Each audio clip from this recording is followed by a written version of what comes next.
Do you want to add website in X profile? You can put website link in Twitter with just a few simple steps.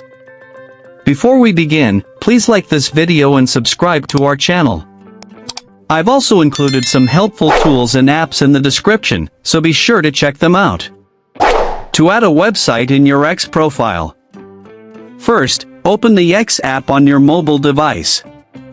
Once you are on X, tap on your profile icon or picture located at the top left corner of the screen to open the side menu. From the menu, tap on your profile name to open your profile page. Now, tap on the Edit Profile button on your profile screen. Your profile editing options will appear.